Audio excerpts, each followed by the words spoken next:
I know it works, I know it's enjoyable, and I know it's very valuable for me and for the guest. And if someone watches it, they're gonna see like two founders geeking over business strategy, and it's gonna be amazing. So I was like, all right, let's test it out. So I tested it with like first 5 people. I loved it. I was like, I would do this for like free. I don't even need to get paid for it. It's so much fun. My brain is like, have you tried this? Have you tried that? Oh, this founder does it this way. Have you tried this way? I'm like connecting things. Like, this is so much fun. So that's how the Honest Wealth Builders podcast got started. In addition to being a podcast host, I'm also a small business attorney, mostly providing legal services in New York and New Jersey. With over 3 decades of experience, we can handle most transactional issues. So if you're watching the show and you encounter some sort of legal issue, reach out to us and visit our website, beinhackerlaw.com. Thanks for tuning into the show and for continuing to support us.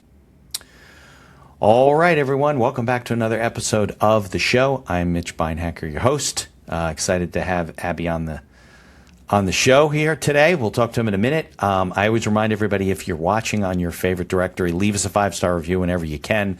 I know sometimes you can't do that always, but if you can, please support the show. We are doing more and more and more video, building up the YouTube channel, getting people to follow us. So if you can, subscribe, like, share, do all those things so we can keep putting out great content. We've been doing it for 7 years, 400 plus episodes, and we're going to do some more today.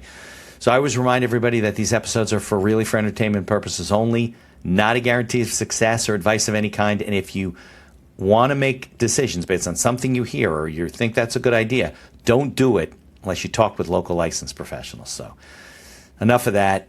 Abi, thanks for coming on the show. I forget, where are you located? I'm in Nevada. Nevada. Okay, great. So you're kind of in the... Well, that's the West, really, right? It's not the Central. No, it is the West. Right. What's the weather out there? I mean, it's nice. Yeah. Like 70s, yeah. Oh, nice. That's mild for Nevada. Yeah. It's about 60s here. My son's in Fort Worth. It's like 110. Okay. So, yeah. All right. So why don't we talk, tell us your background first and your story. You could share that, and then we can get into some of the real estate stuff you're doing now. Yeah, I initially, born and raised in India, came to the U.S. for my higher education. After graduating, worked 9 to 5 for 10 plus years, got burnt out, wanted to do something in real estate, but did not want it to go in debt because we used to watch a lot of Dave Ramsey.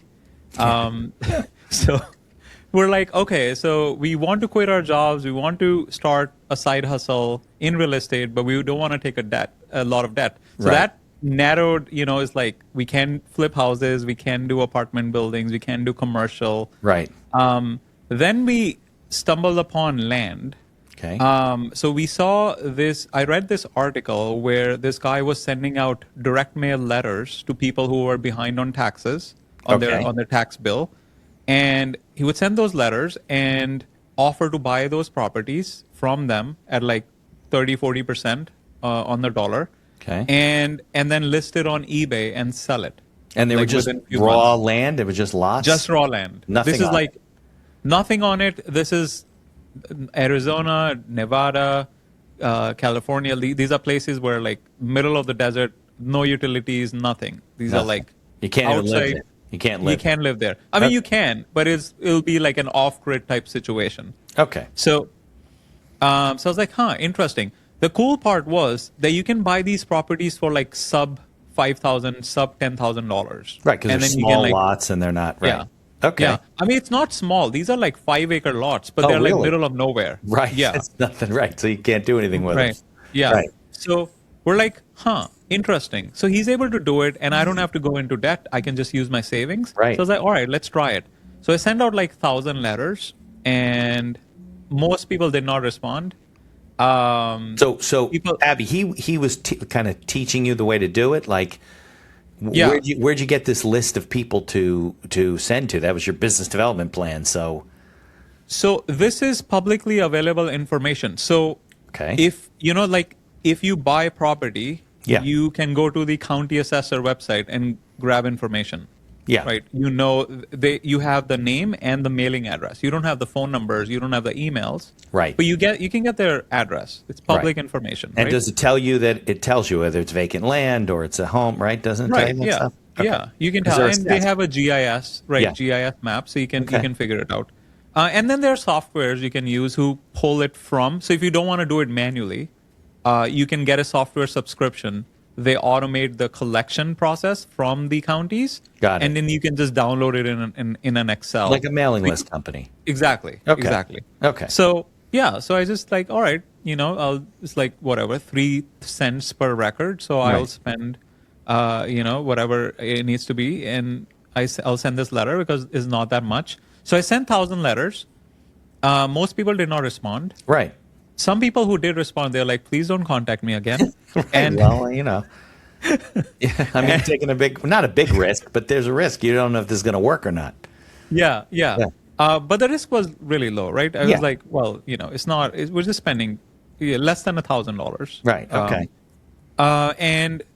But 2 people said yes. They're like, I've owned this. I'm not going to do anything with it. Just take it. So we made an offer. We're like, all right, we know it's going to sell for $9,000. We made an offer for like whatever, $3,500. They said, yeah, take it. So we got these 2 properties, listed it on eBay, and sold it in a couple of months. So it's like, it works. It works. The model works. So now we just need to do enough volume, like enough of these deals, so I can actually replace my salary. Yeah. So that's okay, what we did. Yeah. So this is strange. Okay. So who are these people? How did they end up buying these raw land that is in the middle of nowhere that you can't do anything with? And how is there a market? Like if these things are just sitting out there and they can't do anything with it, how do you determine that somebody else is going to pay 9,000, 7,000, whatever for it? Right.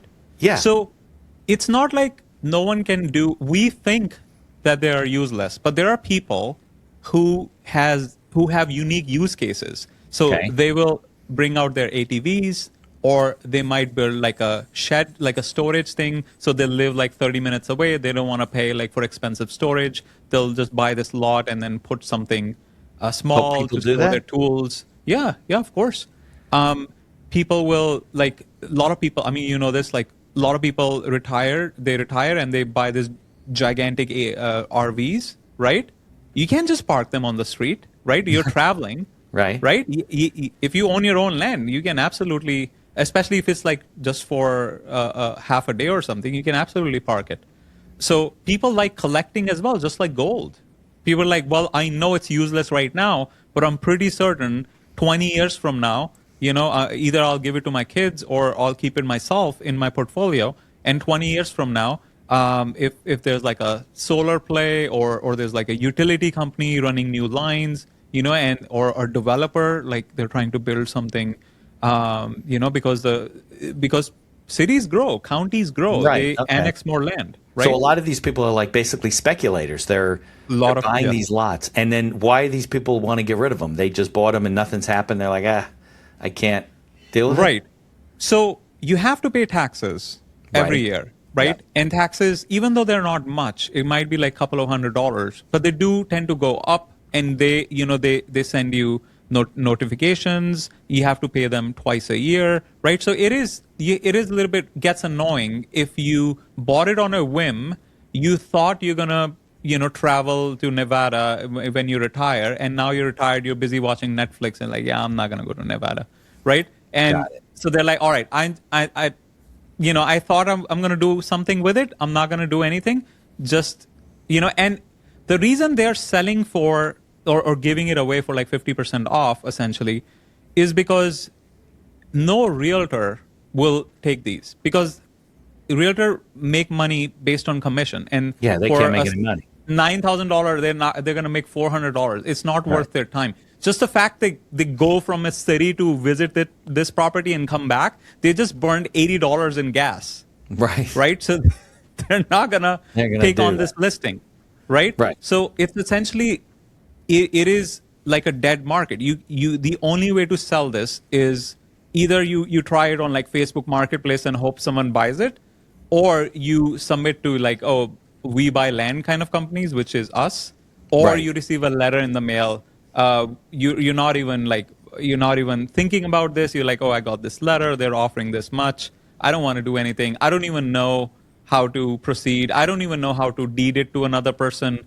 So I'll just give it to them. Yeah. Okay. That kind of thing. But that's why you had to mail like 1,000 letters, only got 2 or 3 responses, because Exactly. plenty of people just ignore it. They don't say anything. Right. They're in a Yeah. different position. And then you go into eBay or Facebook Marketplace, wherever you're going to do it. You got to find that person who has the use case, like why they Yes. would want this thing. Exactly. So yeah, I mean, it sits there for a couple of months, and then when enough people see it, it's just like the law of numbers. Like enough people see it, and like if 3,000 people see the listing, one of them will be like, oh yeah, I can use it, or well, I collect land parcels, or I'll give it to my kids, or I'll give it to someone else, kind of thing, and they buy it, and like literally it has happened to us. Like we have done, like at this point we have done 750 plus deals, right? Wow. Bought and sold. Yeah. And even to us, it happens where we bought land and a utility company is like, oh, we're going to buy this from you if you want to sell. And we're like 5x or 10x our money. Every But I once mean, in it's a while. rare. Right. With a disclaimer. We started with a disclaimer. We should Right. add a disclaimer. Yeah. Well, you did Happens rarely. 700. How many times did it happen on 700 transactions? 2 times. 2 times. Okay. Right. So that's less. Yeah. So Yeah. 7%. Very unlikely. 1% would be 7. So you're not even. Yeah. It's like a third Yeah. of a percent. Yeah. So it happens, but very rare, right? Right. So, but these are the properties that we just happen to have in the inventory at the time. So that is not representative of all 750 properties, because once we sell them and someone else owns it, now it could happen to them. But there's no way for us to know, because Right. You just weren't the we're not owner at the tracking. time. Right. Right. Exactly. So Now, yeah, so it happens. Okay. Especially with like solar plays nowadays, like a lot of solar companies, they're trying to acquire a ton of land, Yeah. right? And then if you're just like the tiny parcel and there's like they already acquired like 4,000 acres around you, they're going to pay you top dollar to access your 5 acre. Yeah. No, Right? no, I understand. Yeah. I had a family once that had bought land, I think in one of the Dakotas. So like the grandparents bought this land in the Dakotas. It was like hundreds of acres, but it was very cheap. And now, because of like fracking and stuff like that, they're getting approached by these companies that want to lease the land and pay the grandchildren who have inherited these things some significant money. They're getting checks like every month from the oil companies that want the oil, whatever. Exactly. But I don't think the grandparents Exactly. knew that. Yeah. So mineral rights, that's a big thing. Yeah. Oil, fracking, all sorts of things. So yeah, there are a lot of use cases, and when we first started, we didn't believe it, but Yeah. when we actually started, marketing these properties, and people will talk to people, and we're like, wow, we didn't even know how much demand there is. Just like gold, right?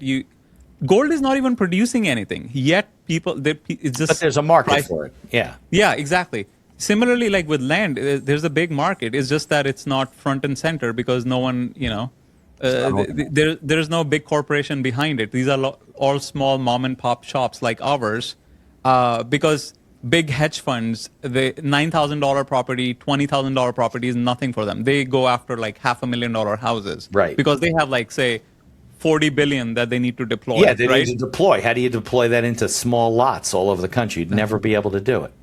Yeah, they don't.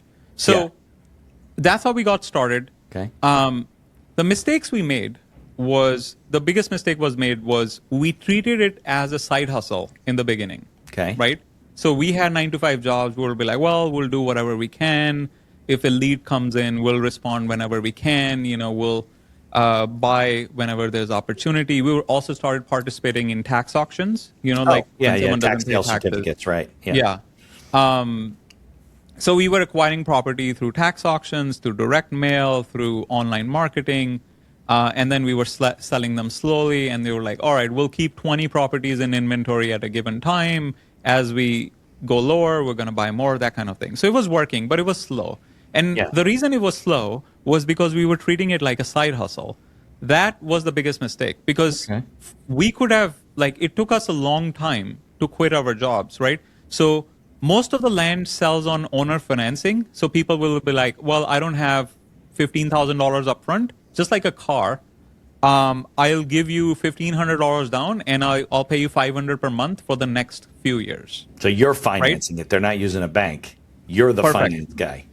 The reason th're not using a bank is banks also stay away from sub. What are they going to do? Right, where they can't Yeah. foreclose them. What are they going to do with this lot? Exactly. Yeah. Plus, it's hard to determine the market value. There's not enough meat on the bone for them to, go after it. So banks are like, yeah, we're only going to deal with, if it's like a farmland or like Right, big hundreds of stuff, acres, right. yeah, then we will come and fund it. Otherwise, you're on your own. So that allows us to, owner finance this land as well.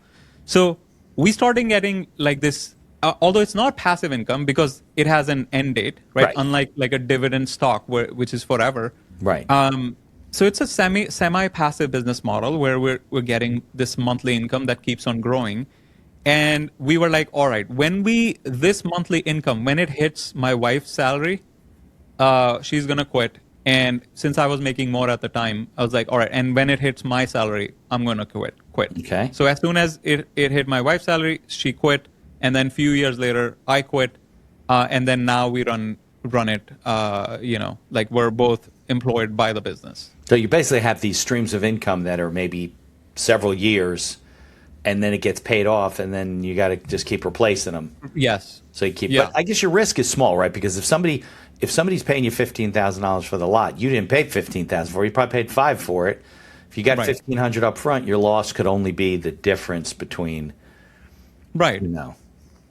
Yeah, and if they foreclose, we take it back depending on what state we are in. We might have to go through the court process, or we might have to just, take it back through. You've had to do that. You had to foreclose on properties. Yeah, I mean, the default rate is high. It is. I would think if you buy a property for $10,000 and you can't pay the $10,000, you must have some financial trouble. Yeah, so default rate is high. The good thing is like we allow people to not lose their equity. So if someone put in like $4,000 in principal payments and they stop making payments because they lost their job, we want to capture that LTV, lifetime value of that customer. So because there's some companies where like, well, you lost it, we're going to keep it. But we, let them have that equity, and we're like, all right, why don't you come back and roll over that equity on a different property when you find a job? And that way we're able to increase our LTV. So stuff like this, thinking like a business owner, that's like the biggest mistake, because we did not think like a business owner before when we were doing this. We were treating it as a side hustle just to get an extra income coming in addition to our W-2. Because, this CAC to LTV ratios, like cost to acquire a customer, lifetime value, these things we learned way down the line, like 5+ years in, because that was like the main reason it took us so long to cross like the 7-figure threshold. Because literally, like the day we took this seriously, like especially when my wife quit and then she started taking it seriously, and then a year later I started taking it seriously, that's when we actually started making real money. And the book I wrote, The Land Business, I captured, and I wanted to write a book which was, because if I just wrote a how-to book, I knew it's going to get outdated very quickly, because like all the tools change, the markets change, the regulations change, right? So I wanted to write a principles book that can be applied pretty much, like 100 years from now. At least that was my thought process. I don't know if it's still going to apply, but I feel like it will. But for a while. So, years. Yeah, for a while. Yeah. And the biggest principle I talk about in my book, like this is like chapter 1, is the amount of money a business makes is equal to the amount of goodwill you have in the marketplace multiplied by the number of offers you make to your customers. Right? So let me explain that with an example, because it is, it is hard to understand if there's no context, right? So say I use this coffee shop example, right? So say we are in a small town, Mitch and Abi, we live in a small town, there's no Starbucks, we start our own cafes. And if someone comes to my cafe and they say, oh, I would like a small cappuccino, and I was like, all right, here's your small cappuccino, thanks for coming in. And, they leave.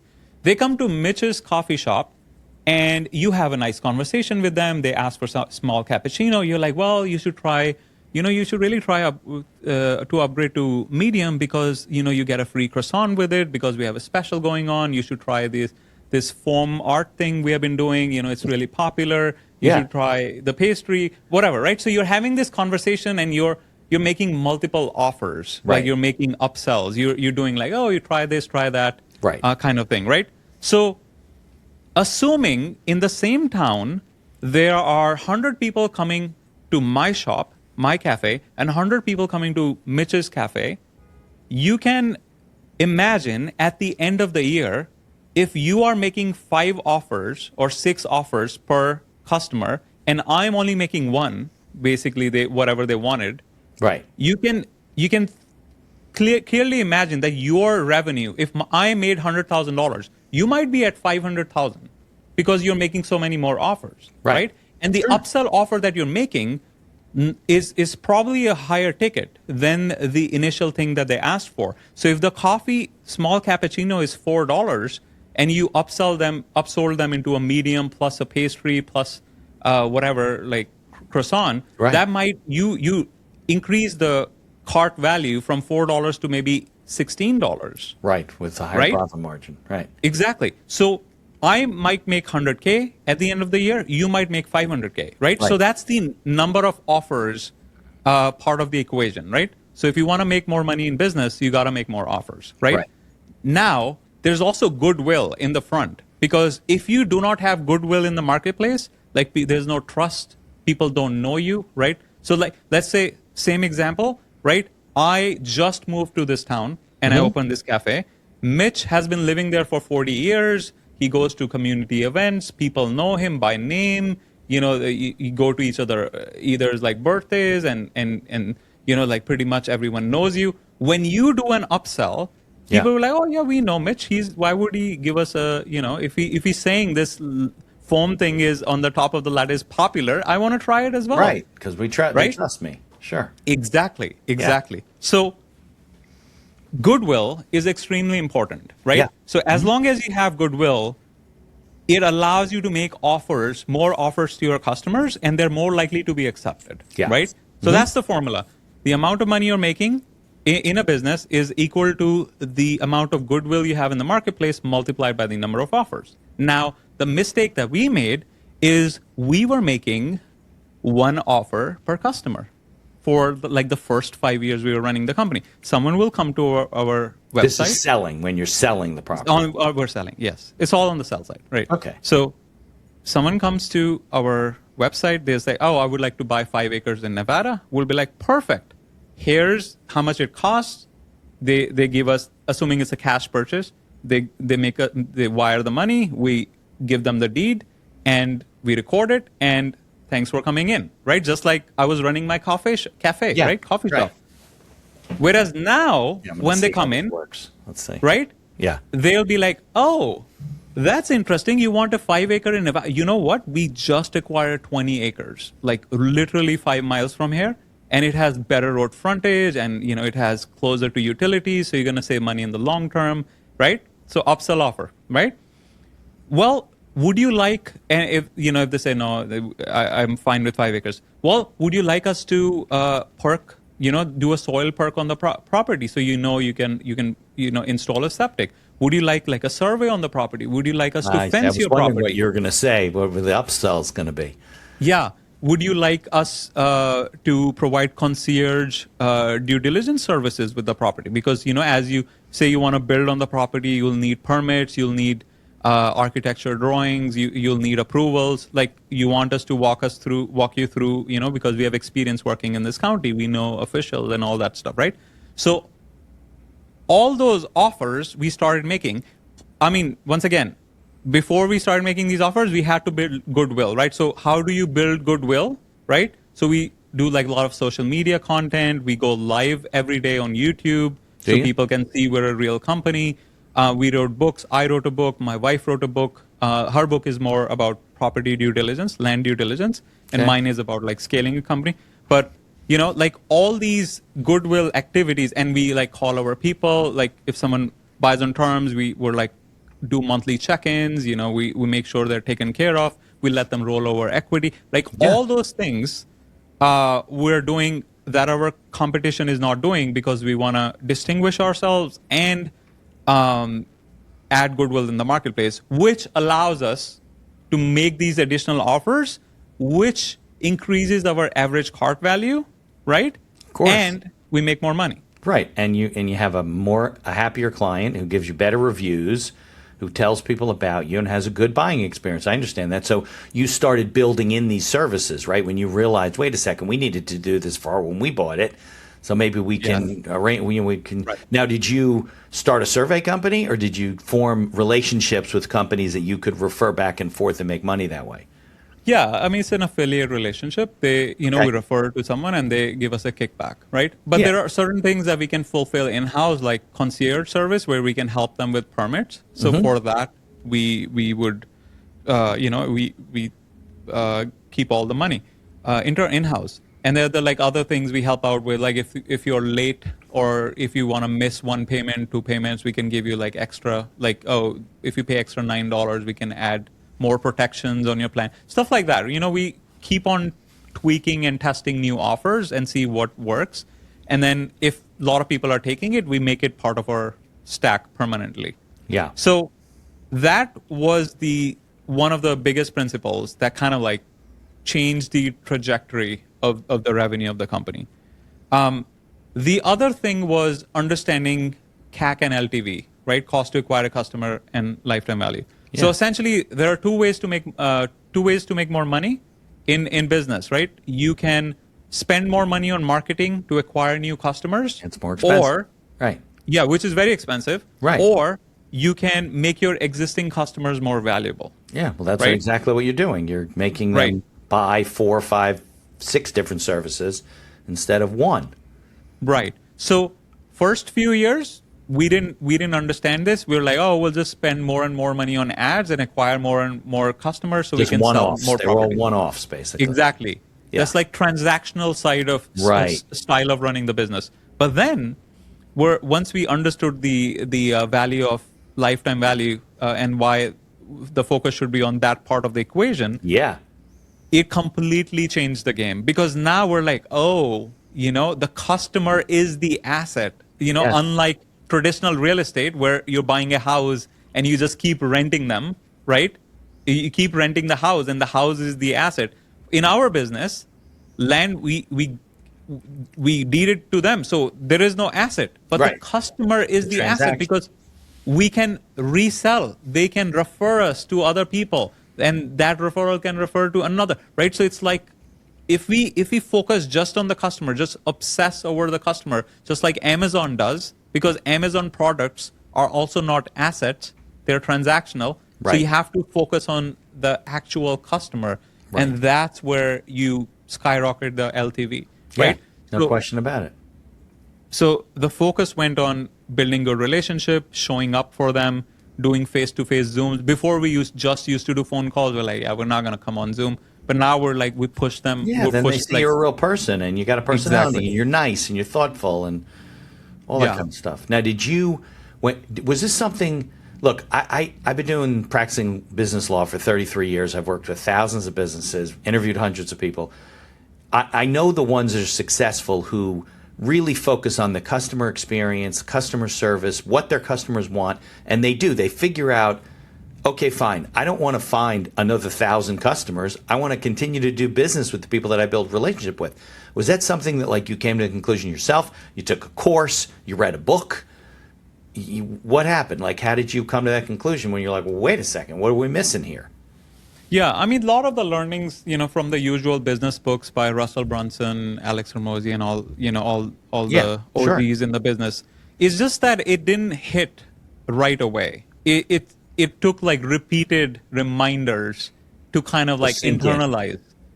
To sink in, right? Because at first it's it makes sense, but it does. At first, literally ignorance. I was like, it doesn't apply to our business. Right. Well, a lot of people feel that way. They just miss out. Yeah. They don't get it.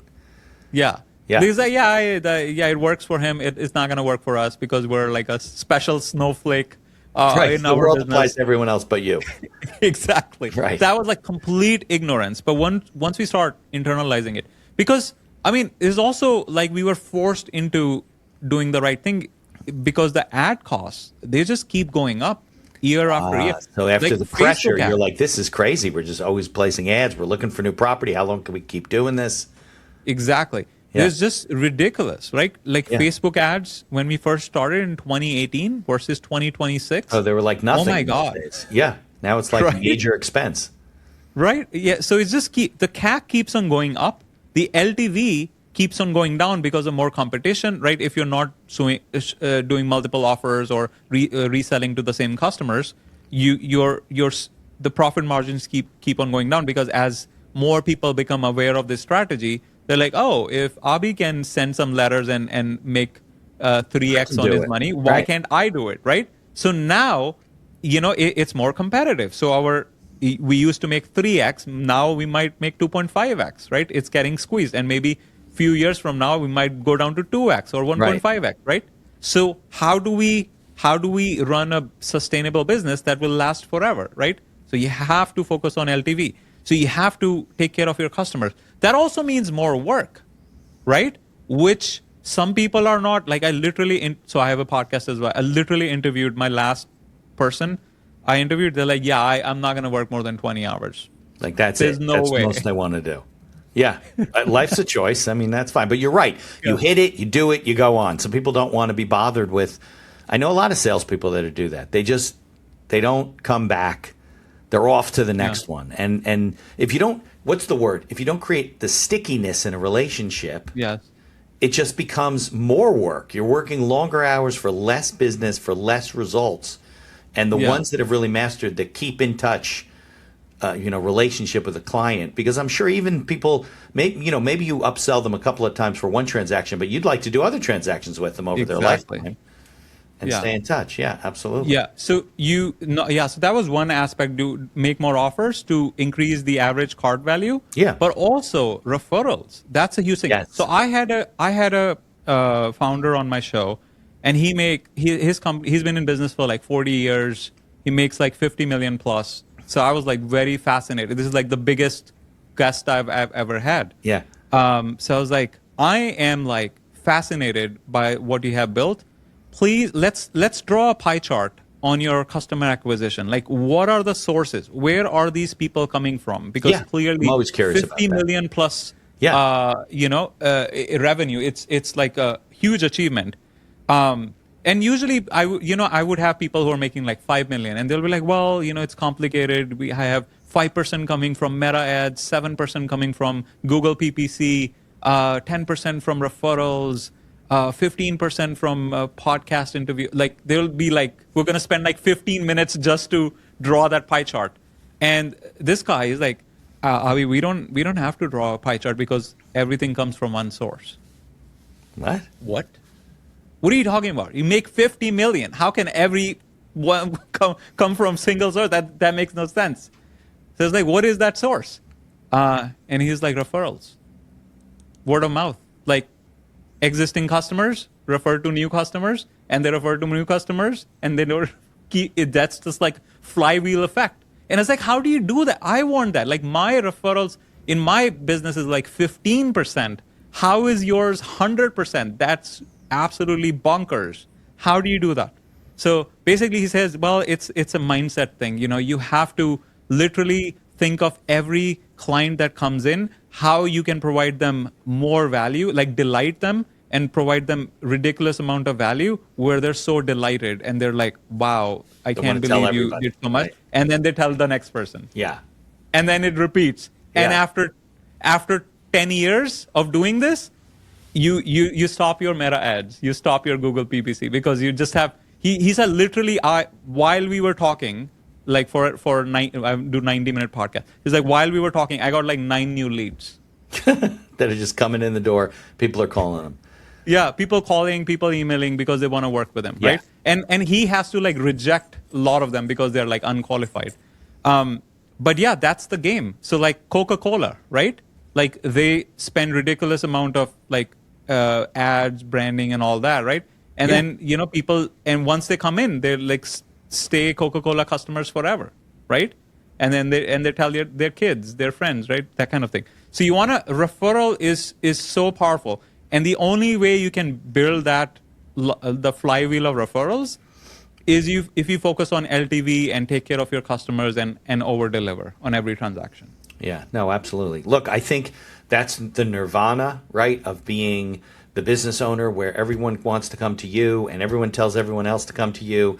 But I think in reality, and that's why this guy's a unicorn, right? It's not that easy. I mean, you have to work at building a system. And look, I tell colleagues of mine who are lawyers too, they're terrible at this. You know, I get a lot more than 15%. I might get 50 or 60% of my business from referrals, from doing a good job, but it comes from networking, building relationships, staying in touch with people, sharing information to them, getting them on my mailing list, you know, things like that, and getting reviews from clients. So people see the reviews, you mention them to me, they check me out, and it's all kind of, I don't know what this guy does. He must have some sort of an ecosystem that nurtures the relationship, you know, because he's getting leads in. Obviously the leads are coming in. They're not just, right? I probably get 3 or 4 of them while we're talking. So, but I think a lot of people, and maybe it's like a comfort issue, right? Like they don't want to put themselves out there to refer, go to networking events and meet people and do whatever they're doing, you know, relationships with other people. But I mean, that is ultimately the goal of every organization. You want people to want to come to you, and you can turn them away when you don't need them. And then they want you more, by the way, if you turn them away. Usually. Yeah, exactly. That's like the psychological. Wait, I want to buy land in Nevada. Oh, I'm so sorry. We don't have any land left in Nevada this month. We might have some coming in 3 or 4 months, but I do have some really nice land in northern Texas that you should check this out. And you're like, oh, okay. Because their best friend bought land from you and told them you ought to talk to. Yeah. Scarcity. Yeah, scarcity principle. So that was the one thing, right?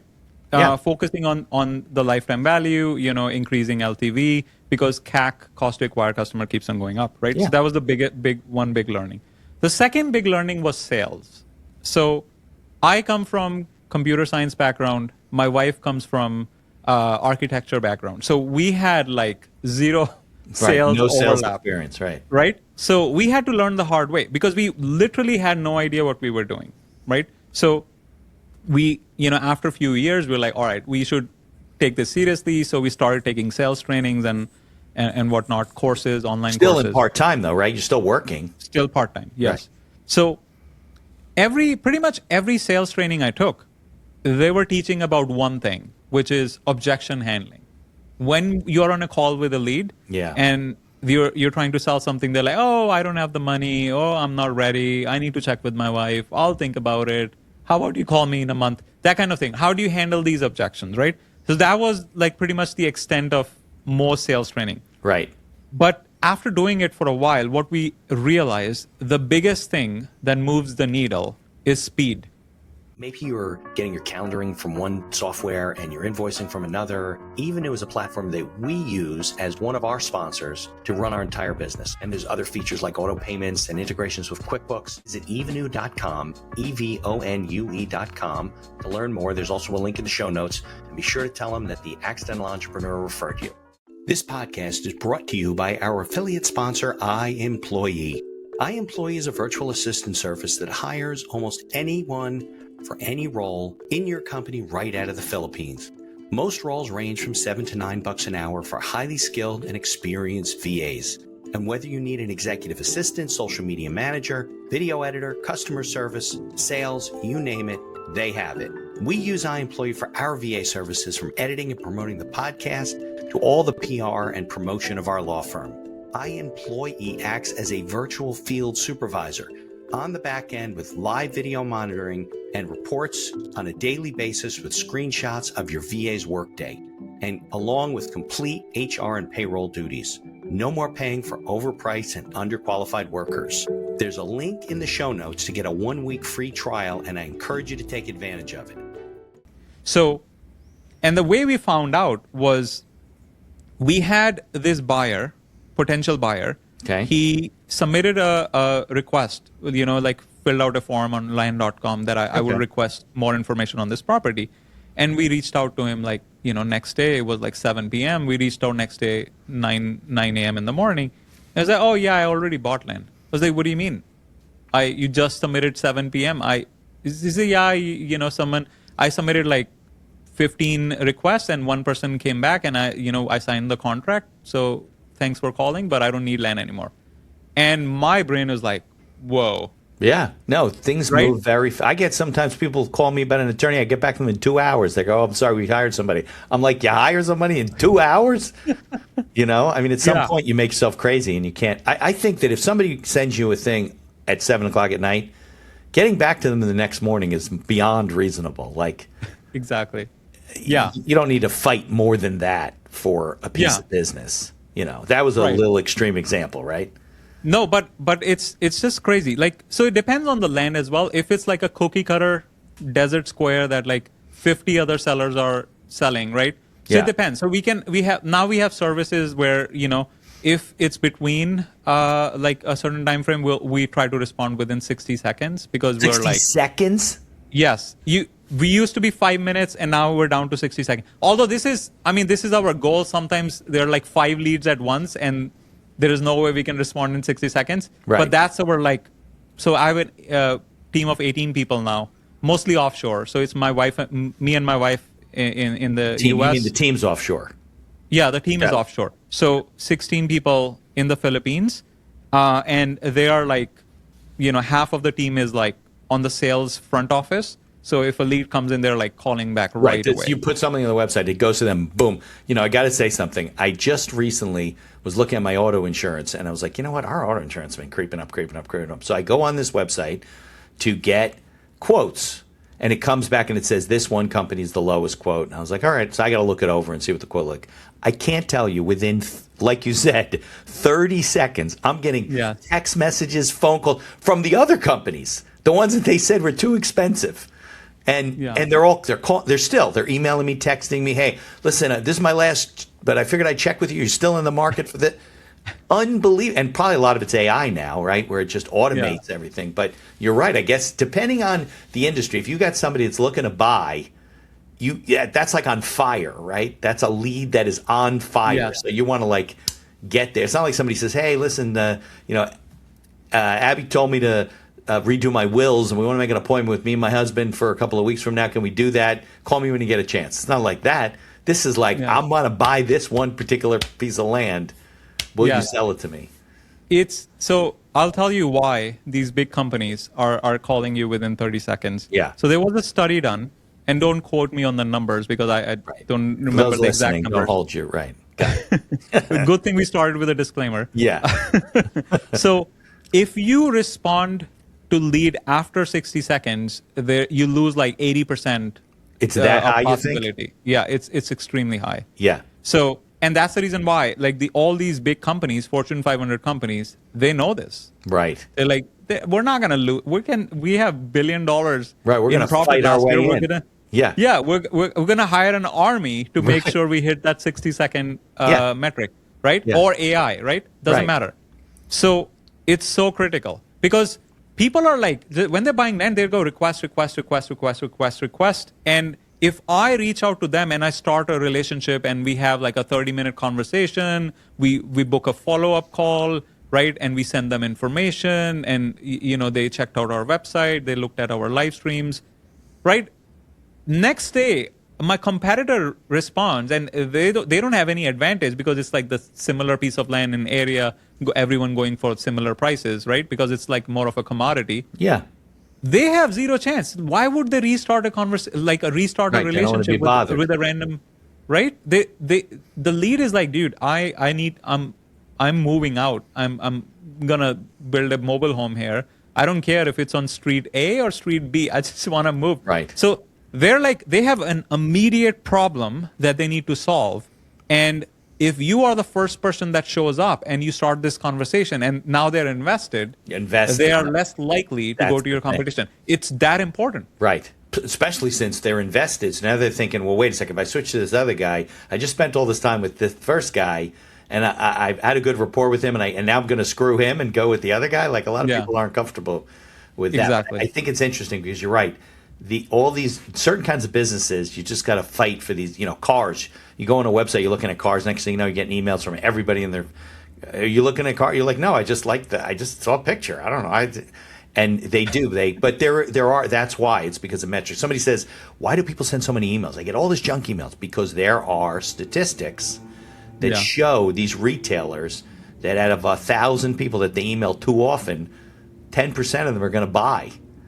Yeah. So they don't. It's a numbers game. Yeah, it's a numbers game. It's a numbers game. As opposed to there's other businesses that are not like that, where you can build a different kind of business. So you've really become a student of, really doesn't matter what you're selling. You become a student of business and how do you build a business. Right. So, and that's this all started when my wife and I, so we have like the Honest Wealth Builders YouTube channel where my wife and I, so we have our company YouTube channel where we do live streams about the properties. And then we started another one where we're just like brainstorming, how do we improve the business kind of thing. So we would do live streams and we would discuss all these strategies that I'm like learning from books, what she's learning from books and from clients and talking to other investors and from masterminds. And we would do brainstorming sessions. And, and there a lot of things would come up because literally like we're like running, we're like running with our chicken with the heads cut off kind of thing, like every day dealing with fires.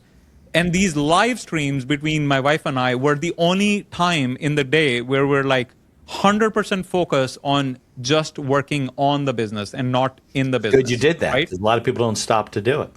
Yeah. So we're doing this like 2-3 times a week for an hour straight, blocked in the calendar. And we did like 100 of them. And we got so much ideas, so many ideas, so much action items from it.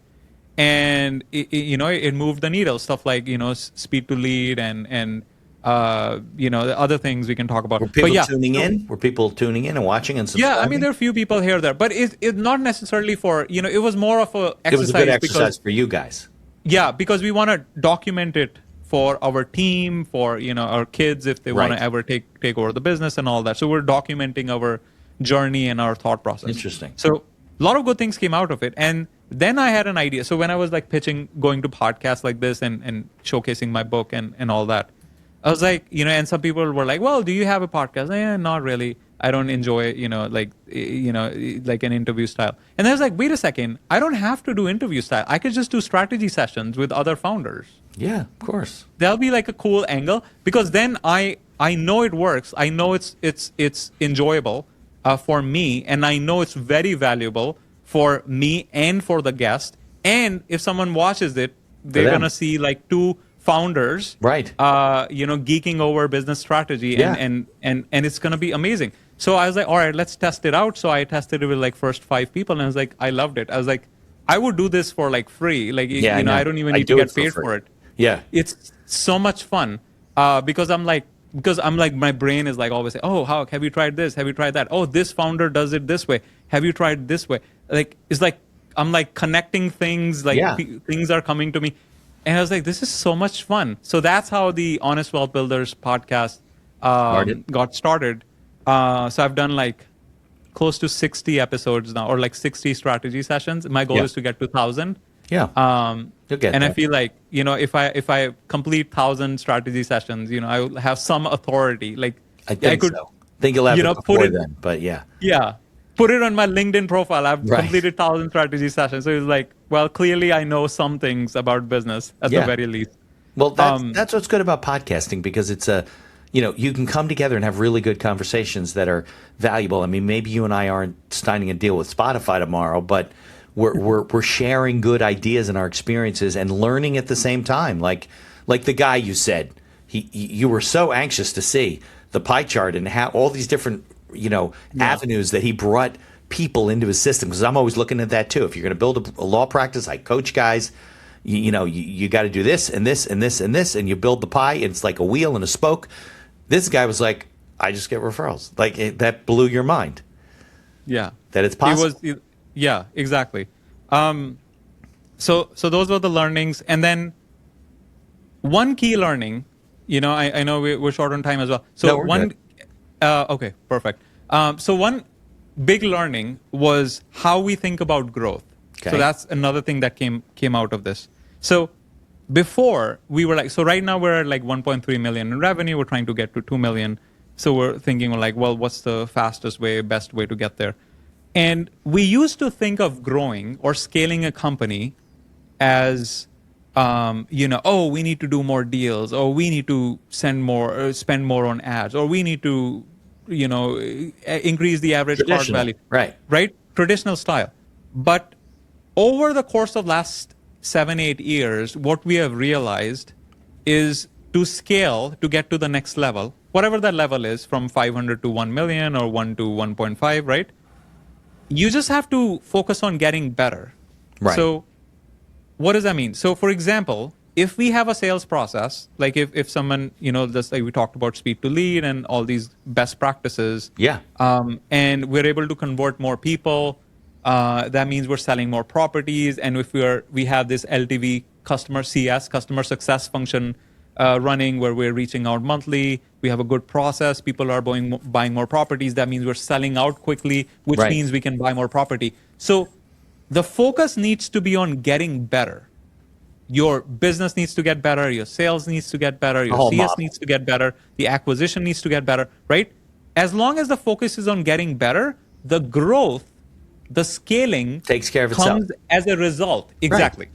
Yeah. So 100%. I think that's the biggest like mindset shift I had in terms of scaling, because I used to because I would go to these masterminds and they would talk about, I'm doing 100 deals to get to this revenue level. I need to do 200 deals or more valuable deals, more dollar amount deals, or we need to do subdivision. So it was all tactical and simple math type equations that they were thinking about. But in reality, no one was thinking about how do we make our existing systems and processes and existing customers and all the processes around them, how do we make them better? Yeah. Because if you can just make it better, you can put in more traffic through it. The result and that will more happen. Traffic, exactly. It's happening as a result of a streamlined process. Sure. Right?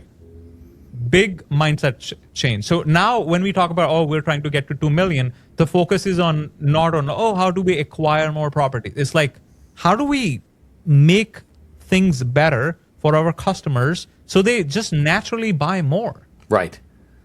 And then it will automatically create a need for us to acquire more inventory. Yeah. So it's like a natural process. Right. It's not forced. No, it's not I know. we must buy 300 properties this year because we're trying to hit 2 million. It's not that's the wrong way of thinking. And you'll make mistakes. Exactly. Yeah. It's funny. I think that if you look at, and this is a revelation to a lot of people, but it really shouldn't be, that a better process gives you better results, right? I think that if you imagine in your head, I've said this to people, imagine everything going right? You're doing your marketing, you're meeting your people, the business, the leads are coming in, you're following up, you're converting, you're doing this. What are the results? And they said, oh my God, we would be 7, 8, 10-fold of what we're doing. Well, there answers your question right there. It's all about the process. It's all about the customer experience. It's all about, how you show up.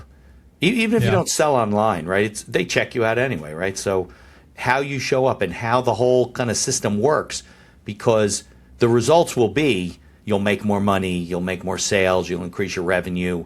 The goal, that shouldn't be the goal. The goal should be, make your company the best it can be at what it does. Right. For whatever you're in, whatever industry, and the results will follow. I mean, they have to. Exactly. Or else you're not the best you can be, right? Yes. Right. So, because otherwise you're just chasing those dollar amounts and you're focusing on the wrong metrics. You really need to focus on making your product, whatever it is. It might be a service, might be processes. Just make them better. Right. And then your decision making becomes really bad.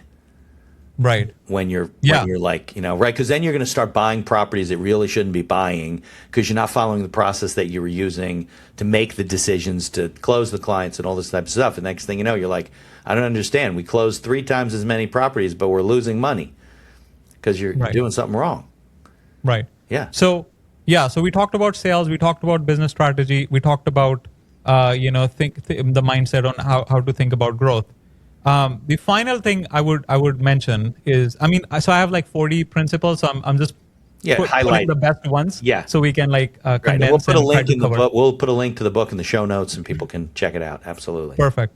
So on the hiring side, so when you're building a team, a lot of times people will be they will take shortcuts in the interviews. They're like, I just want to backfill this role, or if someone leaves, they're like, I just want to backfill this role. I don't want to interview more people, this and that, right?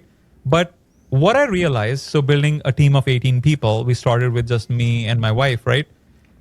Over the last 8 years, we have realized that if you want to build a strong company, you need a strong team, right? And for you to build a strong team, that team needs to get stronger over time. So when you hire a new person, whether it's a backfill or it's a genuine need for an incremental hire, you have to make sure the average performance or the average IQ, EQ, whatever you want to call it, like the average performance of the team goes up with that additional hire. Yeah. Because a lot of times we were like falling into the trap. I was like, oh yeah, this person is good enough. I think they'll be fine enough. But are they better than 50% of your team right now? Right. Because if you don't think in terms of increasing the average over time of the performance of your team, right, then what happens is a lot of the good people might leave because they get better opportunities, or for whatever reason they want to start their own businesses, right? Which you cannot say no to, right? And you might replace with bad people, and then it goes down ways.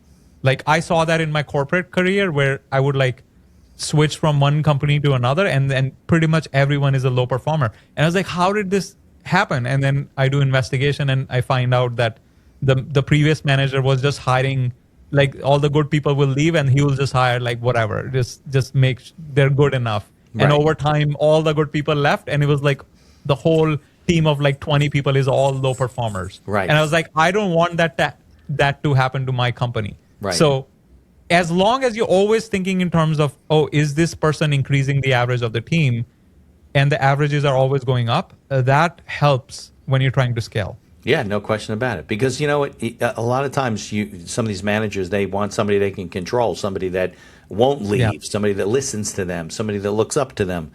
You want people to challenge you. You want people to be better than. I always felt that I wanted better people working for me than I was. Yeah. No, that's the right attitude. Yeah. Because you can't do this alone, right? You're trying to scale to the next level. You need a world-class team. Yeah. Right. That you can rely on. Dan, the strategic coach, Dan Sullivan, he wrote that book, or somebody wrote it with him, called Who Not How. Who's How? Who Not How, right? You need the good who's to do the things that you shouldn't be doing. Right? Exactly. Yeah, absolutely. Yeah. Because just because you have processes, I always tell this, doesn't mean that those processes are there for you to operate. Somebody else should be doing those things. Yeah. So, yeah. So 40 plus principles, just like these, I go deep into them. I mean, not too deep, but I explain with examples and how I applied it in my business.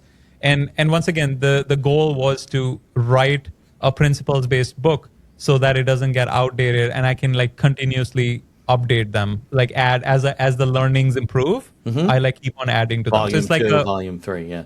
Yeah, work in progress. Yeah. So what's go ahead.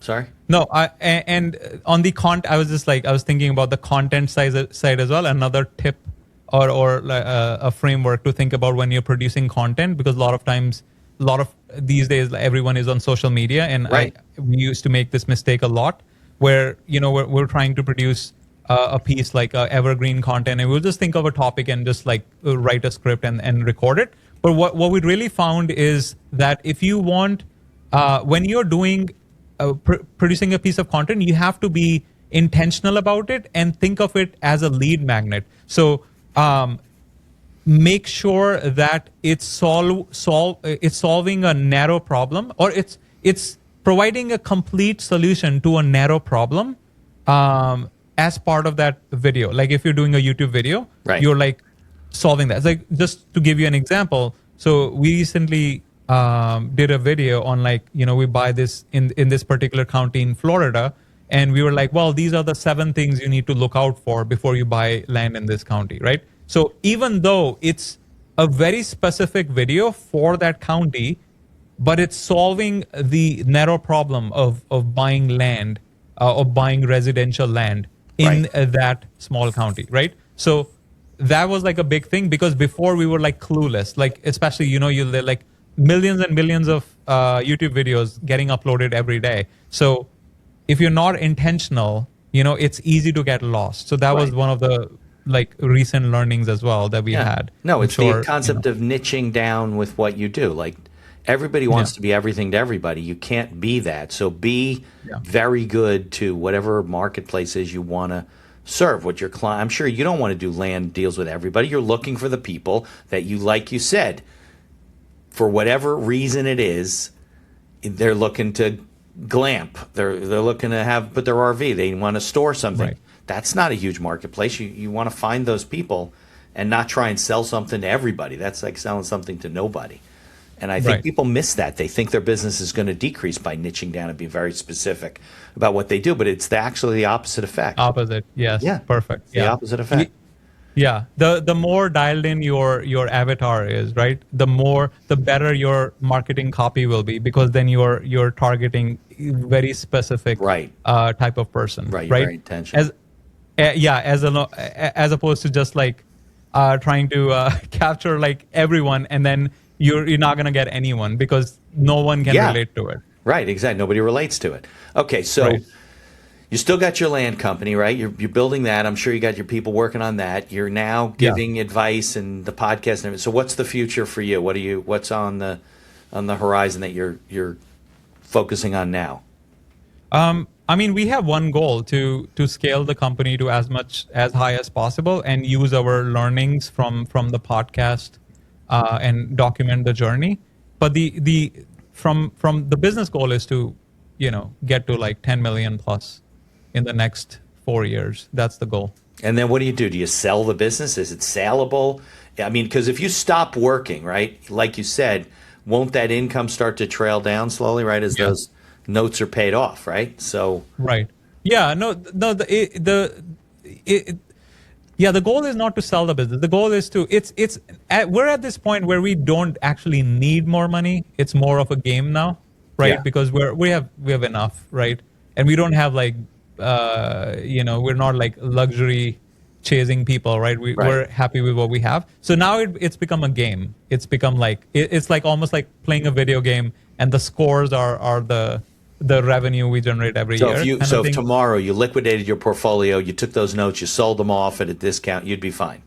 Oh yeah, more than fine. Yeah. No, so now it's become more exciting, because now it's not about survival. It's about the pressure. We're playing for fun. Now we're just seeing how far we can push it. Yeah. So that's the goal. So it's interesting, your piece of advice at the beginning. So you think that if somebody's trying to move a business ahead, that in most cases, and they may not have a choice, right? But in most cases, if it's a side hustle and they're keeping a job, it's just kind of holding them back from bursting out, right? From really starting to reach their potential. But some people, unfortunately, they're either afraid or they just can't take the risk. Right. So, once again, there's nothing wrong with side hustle, right? You can run it as a side hustle as long as, in some ways it's much safer, right? Yeah. Entrepreneurship is risky. Very risky. You have to, especially if you're more of a lifestyle style person. We're well, I don't want. That's why half the people on my podcast are I don't want to work more than 20 hours. Right. And if you're successful, you can do that, but not at the beginning. Yeah. It's a misconception. A lot of people who I do mentorships as well. If someone trying to quit their jobs and get into land, and they think it's going to be a less work. Entrepreneurship would be less work. He's I'm working 60 hours at my job. I'm ready to quit. I just want to start a business where I can scale down to 30 hours. And I was bro, it's gonna be the opposite. Right. You're gonna be go to 80 hours. Right. Wait till you're in your 70s and you got people working for you, and then you can work 30 hours a week, but not. You'll be, and that doesn't include when you wake up thinking about it in the middle of the night because you have something on your mind and you can't fall back to sleep because you're thinking of all these things you got to deal with the next day and who you got to, and all those kinds of things. You literally eat, sleep, and drink your business. That's just the way it is. So if that's not for you, I always tell people, not everybody should be in business for themselves. Not everybody should be an entrepreneur.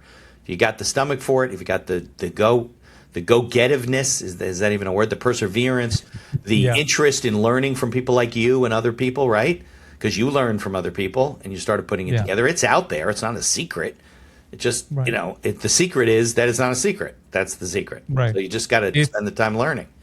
Yeah. I mean, it is, anyone thinking of switching to entrepreneurship, I would say expect more work, not less work. And that is required for you to be successful. More work, more stress, less sleep, more, at least in the early days. You can't ever take off unless you run fast. Exactly. That's the exact analogy I use. Like the plane, it needs to, reach the escape velocity or whatever to take off. Right. Planes don't just kind of go like this and all of a sudden they take off. It doesn't work that way. It's physics. It applies to business too. So the podcast is Honest Wealth Builders, right? You can find it on YouTube and any audio versions too? Yeah, everywhere. Okay. Apple, and the book is on Amazon. We'll put links. Right. So the book, the land business, that's on Amazon. The land business. Is that also in Audible version? You read it? Not yet. I'm still tweaking it. Yeah, I did that for my book with a co-author. It was a nightmare. It took us a long time. It's a lot. You don't realize, like, you could read a chapter or two of your book. Try and read your whole book out loud. Yeah. Your mouth will get dry. You got to come back another day. Your voice gets... It's a lot. So, okay, so the book's on there. And then what's the best way if people want to connect with you and see what's going on? You're on LinkedIn? Yeah, I'm on LinkedIn. Yeah, just under Abi Asija. Okay. Or, reach out via... you can reach via... the YouTube channel as well. We have the contact information and emails there. So, Okay. Well, I appreciate taking some time on a Friday afternoon, spending a good hour with me, sharing what is probably one of the most valuable discussions I've had with, all the guests I've had on the show. I mean, you really shared some really great insight. Thank you for the compliment, Mitch. I appreciate it. I appreciate it. Thanks so much for joining us. So if anybody's listening, watching, continue to tune into the show so we can keep connecting with great guys like Abi and learning from him and hearing those things. And that's what we're just trying to do, to try and get you to get a better hold of your business. So for the show, I thank you and tune in next week. How can you help us, though, continue to help you? First, please subscribe to the channel. Like us. If you listen to the audio version, leave us a 5-star review wherever you can. If you see our posts, please share those posts, share the content, and link back to our law firm website, which helps us to continue our SEO marketing and grow our firm and help small business owners.